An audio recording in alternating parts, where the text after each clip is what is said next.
Our next speaker is going to be Dr. Jennifer Phan, coming from USC, where she's an assistant professor and advanced endoscopist, and she's really going to focus on ERCP and bariatric abstracts from DDW.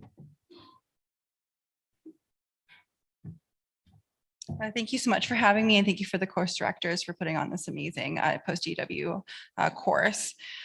These are my disclosures. So today I'll be talking about bariatric endoscopy, artificial intelligence, and then ending with our bread and butter ERCP. So first, for the bariatric endoscopy abstracts, it was very clear that during DDW, this was an up and coming field within advanced endoscopy. And by far the most look forward to abstract was the results, or the preliminary results from the MERIT trial. So this is looking at endoscopic sleeve gastroplasty, or ESG, and the impact on obesity and its comorbidities. This is the first prospective multi-center randomized clinical trial run primarily by Dr. Abudaya. And so just for background, ESGs are full thickness suturing of the stomach in order to reduce volume. And there's been multiple retrospective studies to look at its safety and efficacy. But in order for increased adoption, prospective studies and data is required. And so for the methods, adults with a BMI of 30 to 40 were randomized to 1 to 1.5 to receive either lifestyle modification with ESG or lifestyle modification alone for 52 weeks. Again, 9 centers were participating. ESG patients were followed for 104 weeks. And then after the 52nd week, patients that were in the lifestyle arm were able to cross over to the ESG arm in order to evaluate the different weight loss options. And so the primary objectives were to see if ESG achieved the priority thresholds. And this is based on an ABE and ASGE PIVI white paper that was published in order to develop which measures need to be met in order for a bariatric endoscopic therapy to be considered primary therapy. And that includes excess weight loss of more than 25% in the experimental arm, so ESG arm, and then a rate of serious adverse events rate of less than 5%. And so here what we see is 208 patients were randomized with 85 getting ESG, 123 with lifestyle alone. For ESG, 44.7% excess weight loss was achieved as compared to lifestyle intervention alone, and this was statistically significant. There was a 12.6% difference in the total body weight loss between the two groups, and at 104 weeks, the ESG cohort, 91% were able to maintain their percent total body weight loss. 72 patients from the lifestyle cohort crossed over to the ESG cohort at 52 weeks, and the crossover cohort achieved 44% excess weight loss, which is significant. There was also improvements of obesity-related comorbidities and type 2 diabetes, hypertension, and metabolic syndrome as well. So here is the figure that shows how the patients did. So the primary ESG group is in the blue, the primary lifestyle modification group in the black, and you can see at the 52 week, there's a significant difference in the mean total body weight loss. The lifestyle modification group were able to cross over to ESG and were able to achieve significant total body weight loss as well when looking at outcomes at 104 weeks. Here we see the comorbid data for the type 2 diabetes, hypertension, and hyperlipidemia. And you can see that patients who underwent ESG and those that crossed over had significant improvement in metabolic panels, as well as type 2 diabetes. In conclusion, ESG is ready for expanded clinical adoption to augment the spectrum of obesity and metabolic care. Next is looking at the POSE system. So this is a different type of plication looking at serosal to serosal opposition. So this is a prospective controlled pragmatic style study looking at POSE-2 and its effect on hepatic steatosis, obesity, and insulin resistance in patients with NAFLD. And this is primarily coming out of the group out of the Brigham and Women's. And so what we know here again is the POSE-2 is a different type of plication system seen here in the corner where you get serosal to serosal opposition. And so the hope is to be able to facilitate 10 to 15% of total body weight loss at 1 year. So the aim of the study was to prospectively evaluate the efficacy of POSE-2 to induce weight loss and improve non-invasive markers of NAFLD. So here is a prospective controlled trial looking at patients with NAFLD and POSE2 as compared to lifestyle modification alone. They looked at co-primary endpoints of CAP or FibroScan and secondary endpoints of % total body weight loss and change in serum measures of hepatic steatosis, insulin resistance, as well as serious adverse events. Here we see that patients who underwent POSE2 had decreases in ALT, in their APRI score and modifications of different parameters for liver steatosis. We also see decrease in their fasting triglycerides and as well as their overall BMI. There was no significant difference in terms of insulin resistance measures, so hemoglobin A1C, fasting glucose. And here is their figure, which shows the difference in the liver enzymes that we are seeing, as well as the % of patients that were able to modify their CAP scores from 6 months to 12 months. And so POSE2 is an effective management strategy for patients with NAFLD with obesity, resulting in steatosis resolution in most patients and improvements in metabolic parameters. So what about patients that undergo Roux-en-Y gastric bypass that have issues with significant stricture? So this was a multi-center comparative study looking at balloon dilation versus lumen opposing metal stents in the management of patients with severe Roux-en-Y gastric bypass, GJ anastomotic strictures. And so the aim is to compare the clinical outcomes of LAMS as compared to the more traditional balloon dilation. This is a retrospective comparative study that included consecutive patients post-gastric bypass with a significant stricture who underwent either balloon dilation or LAMS placement. This was done in 6 tertiary care centers and an international center.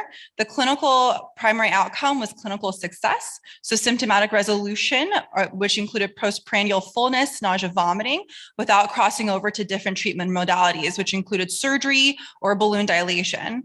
Secondary outcomes included technical success, so the ability of the endoscopist to complete the procedure from start to finish, immediate clinical success within the first few days of the procedure, the number of endoscopic procedures needed in order to achieve this clinical success, and then the rate of crossover again to surgery if needed. Here we see the data for the balloon dilation as well as the lumen opposing metal stents. And here we see that the rate of clinical success was significantly increased in patients who underwent lumen opposing metal stents for the strictures, although the number of adverse events or the crossover data was similar between the two. And so in conclusion, in this multi-center comparative study, the use of intraluminal LAMS for managing GJ strictures showed superior immediate and long-term clinical success as compared to balloon dilation, with low numbers needed to achieve clinical success. However, there are not significant higher trends of adverse events in patients undergoing LAMS. Next, we're going to switch to artificial intelligence. First, starting off with the luminal artificial intelligence, followed by pancreaticobiliary data coming out. And so first is a look at Barrett's neoplasia and AI related to Barrett's. And so this is an abstract looking at a robust and compact deep learning system for primary detection of early Barrett's neoplasia that outperforms the general endoscopist. And we know that visual inspection of Barrett's is extremely important and it highly affects patient outcomes if not done in a mechanistic type of way. And so this is looking at computer-aided detection systems, so CAD systems that may help in assisting in the diagnosis of neoplasia. And the aim is to evaluate its performance against endoscopic detection of early BE neoplasia. In terms of the methods, so the CAD system was trained and validated by the use of 2 large data sets from 12 different centers. The first test set contained 50 neoplastic and 150 non-dysplastic BE images. The second test set consisted of 50 neoplastic and 50 non-BE images, and it represents a generalized distribution of neoplastic lesions. And the third independent prospectively collected test set included patients with neoplasia and without neoplasia in order to validate the CAD system. Outcome parameters included the diagnostic accuracy of the CAD system to visually identify neoplastic or non-dysplastic Barrett's esophagus, to correctly localize the location of the neoplasia, and to correctly classify and localize by endoscopists, and to compare its outcomes as compared to general gastroenterologists. So we see here an image of what the CAD system looked like for patients with Barrett's esophagus, and areas of neoplasia or high-grade dysplasia were seen in these green boxes, similar to those that we see for colon polyps. What we see here is the performance scores on all three test sets for the CAD system as compared to general gastroenterologists.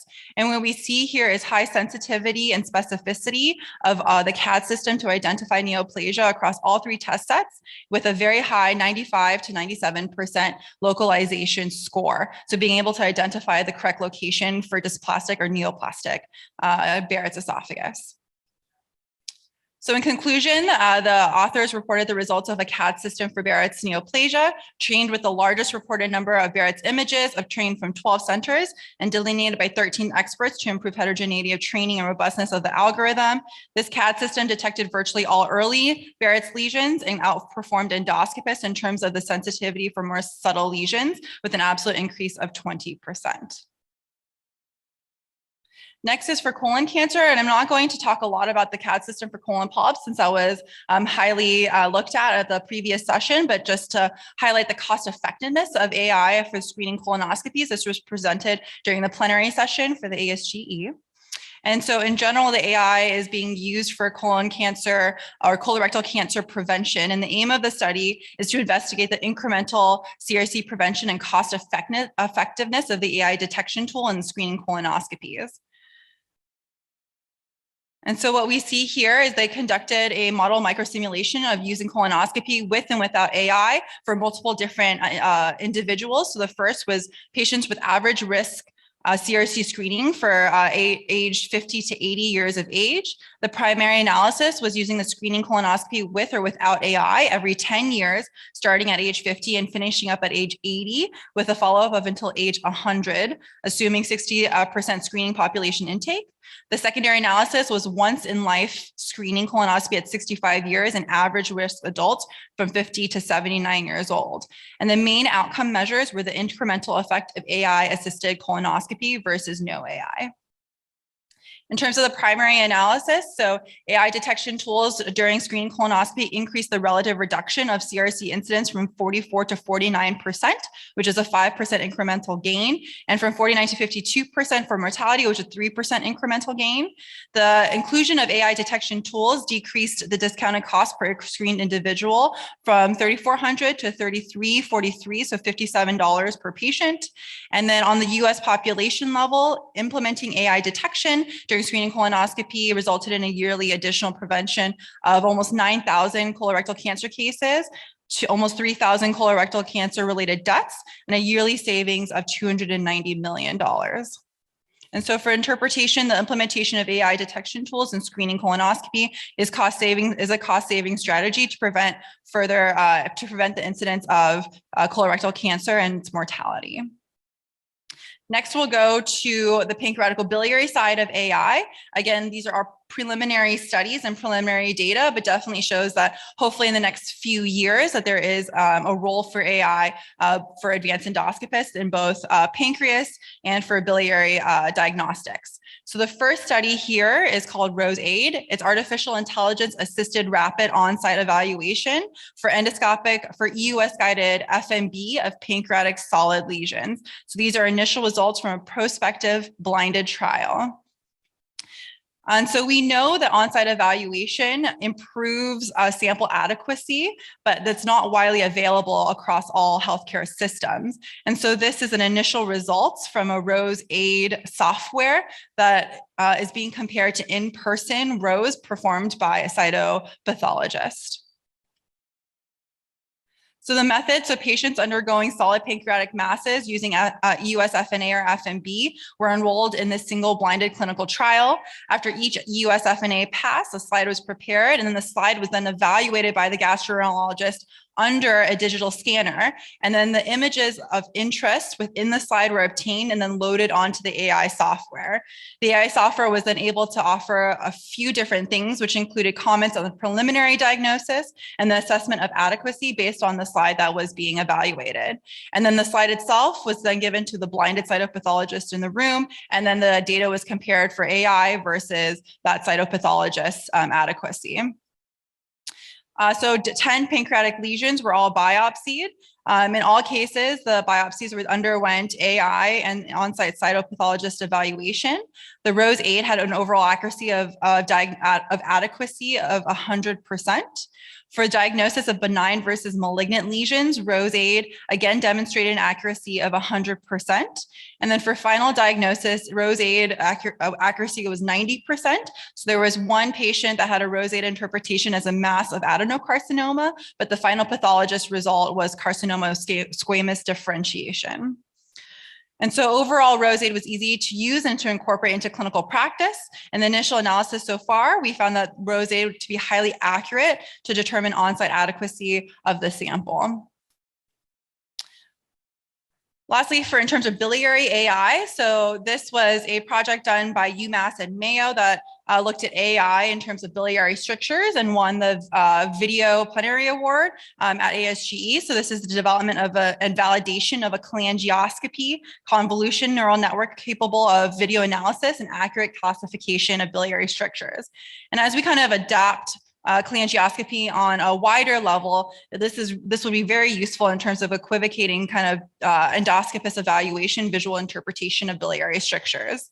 And so the aim here was to develop and validate the CNN capable of accurate diagnosis of biliary strictures and compare it to current ERCP-based modalities. And so point of care cases was available from 2012 to 2020 from a single center, and patients were randomized such that 80% had assets designated for training and 20 had assets reserved for testing. And so what they said here was they had around 1.5 million still images that were extracted from 76 patients. And then they looked here based on different qualities. So if the image was labeled as high quality benign, high quality malignant, high quality suspicious, low quality, or uninformative. And you can see here based on all those different parameters that there was a significantly high area under the curve for the AI to mimic expert annotation of what that biliary stricture was. And so in total, when applied to the entire test, the specificity of the AI system was 87% compared to that of the blinded endoscopist, and compared to that for biopsy forceps and for brushing cytology. The sensitivity of the AI was 91% and was significantly greater than brush cytology and forceps biopsy in diagnosing malignant strictures.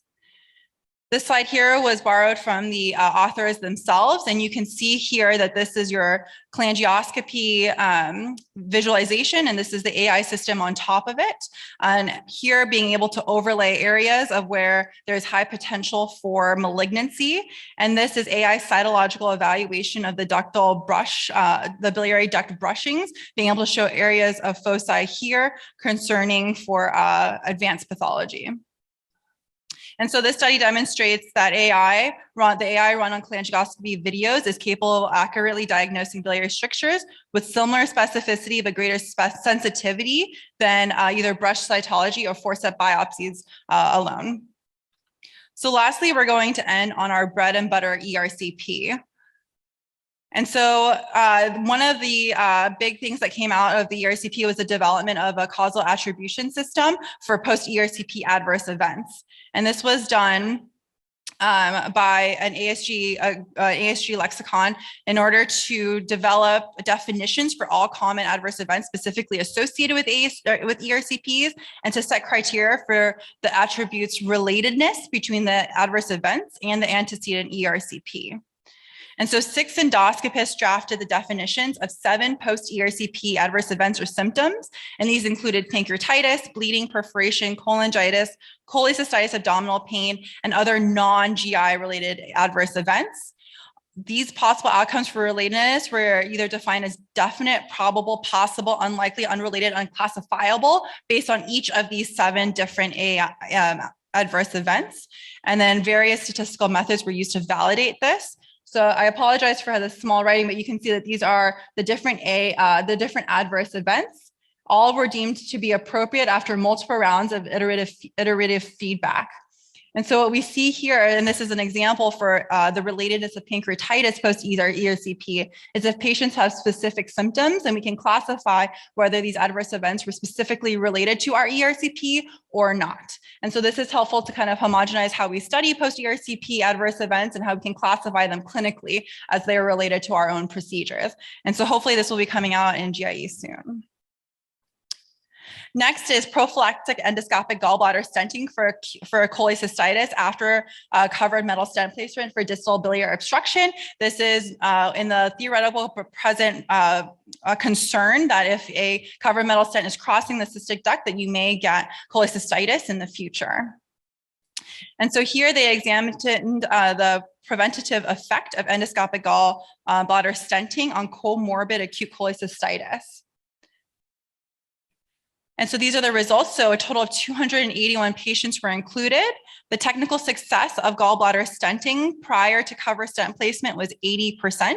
And a lot of the limitations were based on the ability of actually passing a guide wire into the cystic duct. Adverse events were seen in 3 patients where penetration of or perforation of the cystic duct occurred, and acute pancreatitis was seen in 2 patients. Comorbid acute cholecystitis with covered stent placement occurred in 1 patient, so 4% of patients, and in 4% of patients that underwent prophylactic endoscopic gallbladder stenting, and in 21% of patients that did not undergo prophylactic stenting, with a significant cumulative increase in incident rate.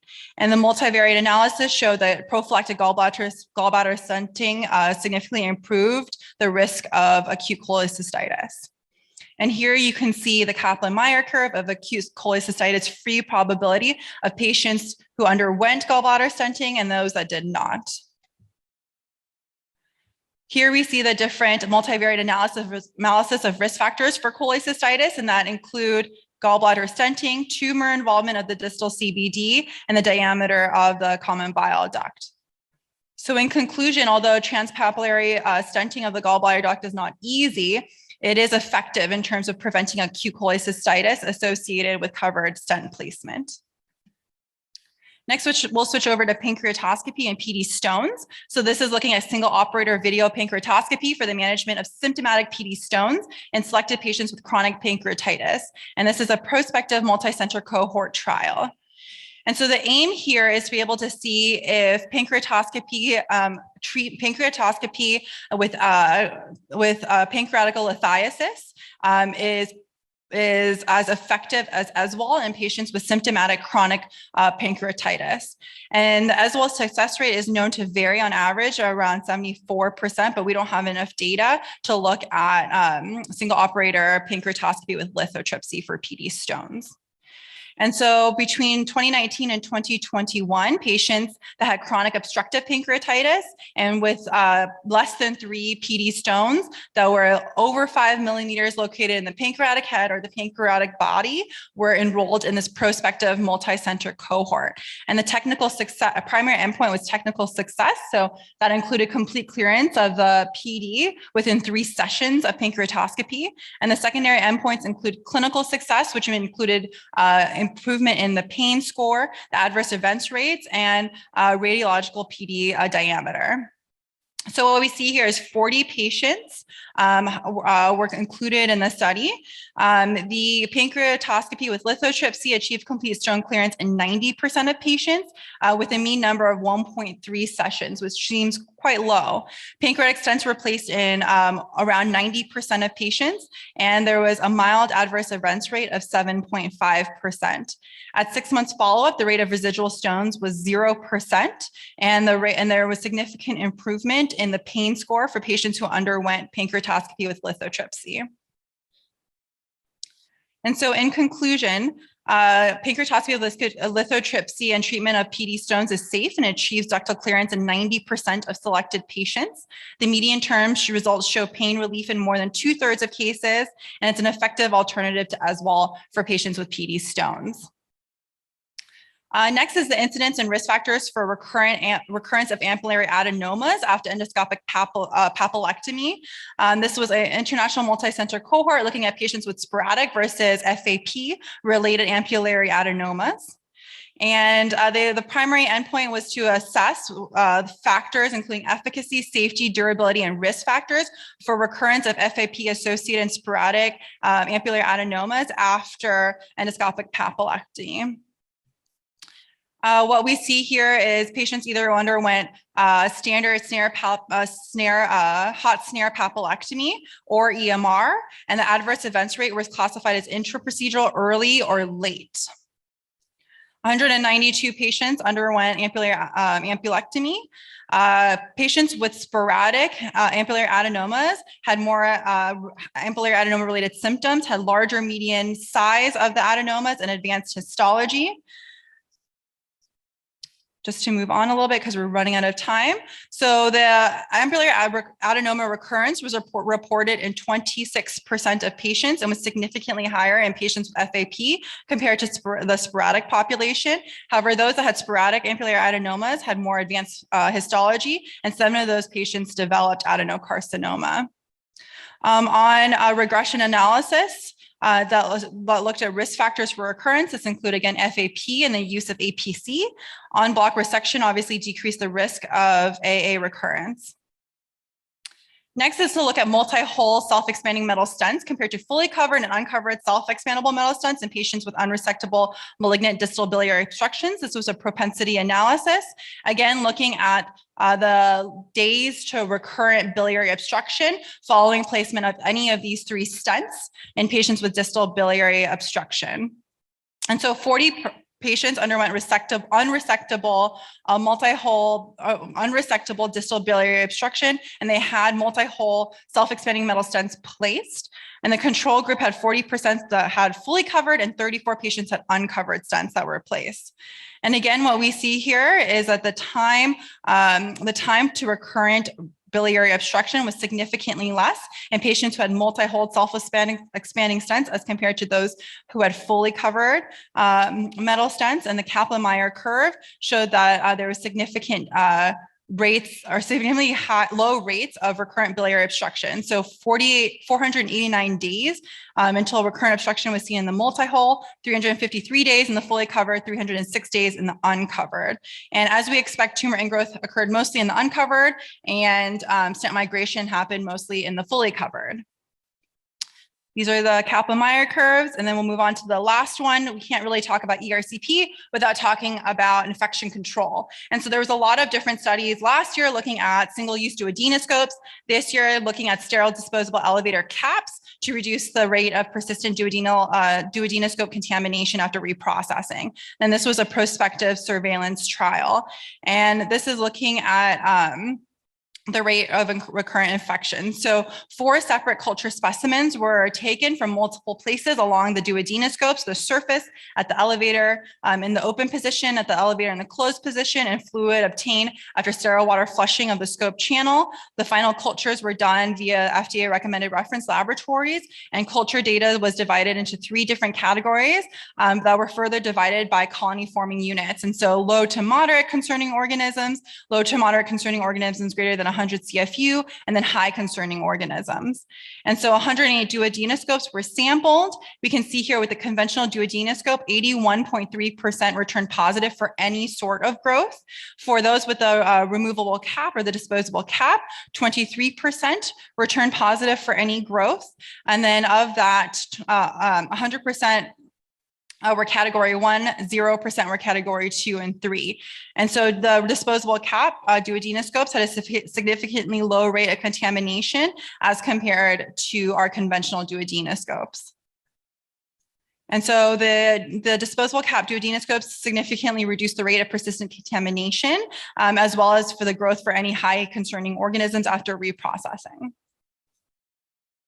And thank you.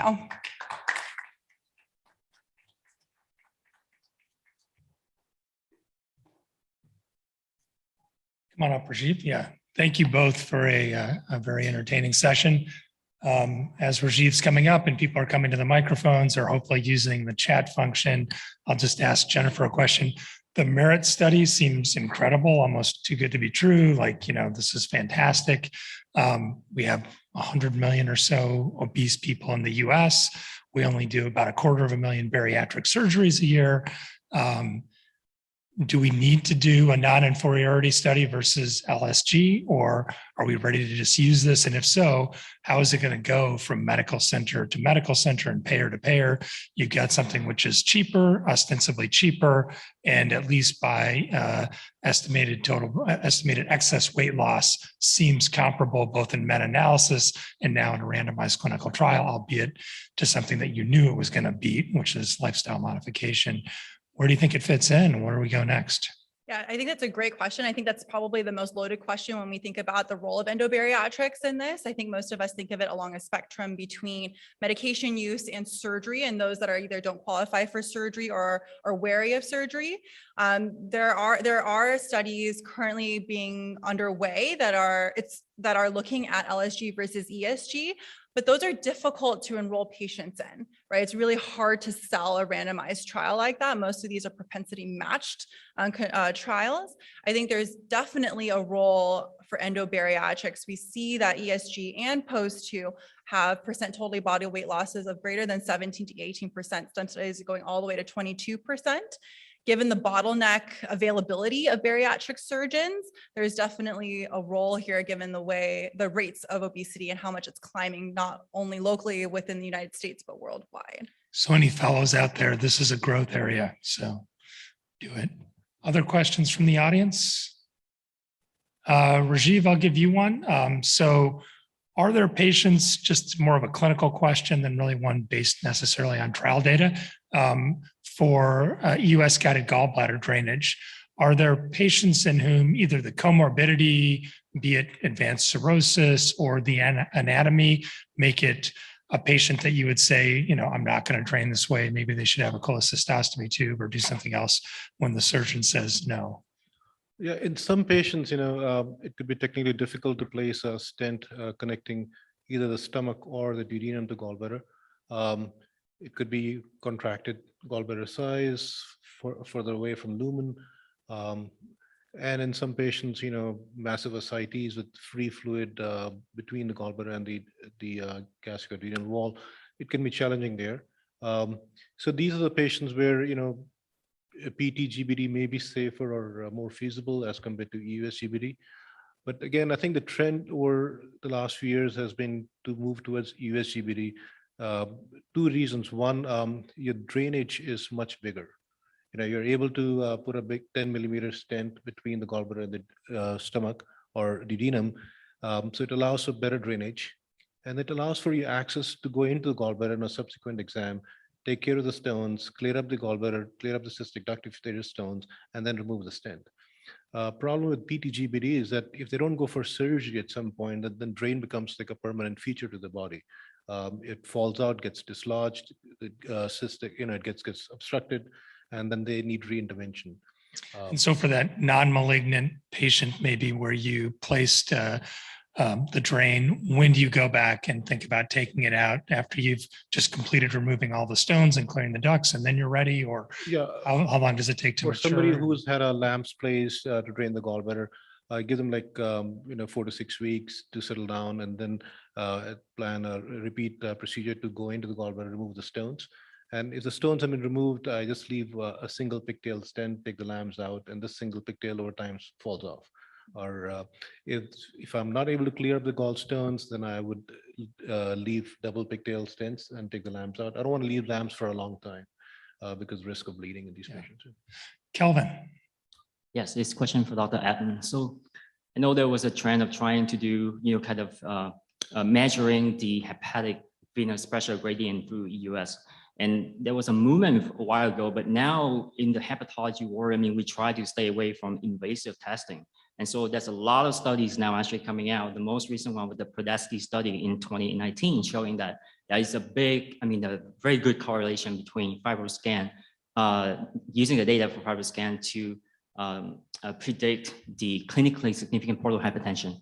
So do you see there is a role now for such an invasive testing with EUS guided measurement versus going for something non-invasive? Great question. I think Dr. Chang answered that yesterday in very good language. So, there is a correlation between the risk of bleeding, say in gastric varices, and the portal pressure gradient. So some hepatologists want to know the gradient so they can optimize the treatments or treatment strategies accordingly. Some hepatologists are not, they don't care. So it all depends on, your conversation with the hepatologist as to what information they're looking for. If it's something that they want, then definitely it's an option. Okay, is it Dr. Lee? Yes, thank you. This is a question for Dr. Phan. For the LAMIS treatment for the patient with gastric bypass, the gastrojejunal stricture, once you place the stent there, they become very effective. How long do you leave them? Can you leave them for a long time? Yeah, so that's a great question. We actually had this discussion amongst 3 other endoscopic bariatric technicians as to how long we can leave them. Because for some patients, you take them out, they restricture down, even if you do a little needle knife, even if you do a little bit of an injection. And so the thought, there is no studies to know exactly when to take this out. Between the 3 of us, we thought that you leave it in as long as they effectively need it with repeat endoscopies to make sure there's no issue with migration or for it to become obstructed.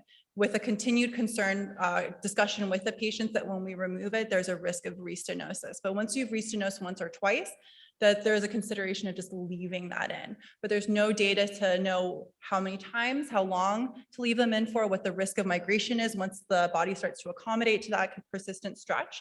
It would be a good study to do. Dr. Menz. Dr. Phan, question for ESG versus LSG, and that is, what's the rate of gastric emptying with the ESGs?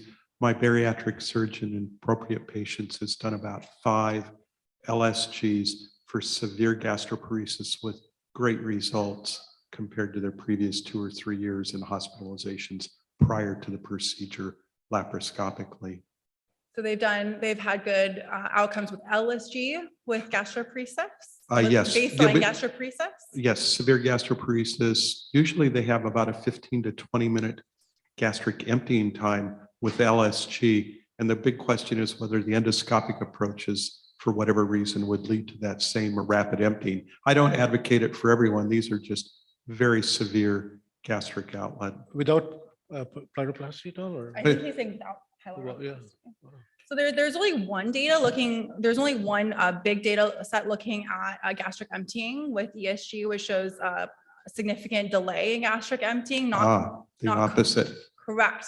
Not as comparable to LSG, but the opposite. We want delayed gastric emptying. Although Right. there's new data to suggest that a short pyloromyotomy, antral myotomy might assist with that as well.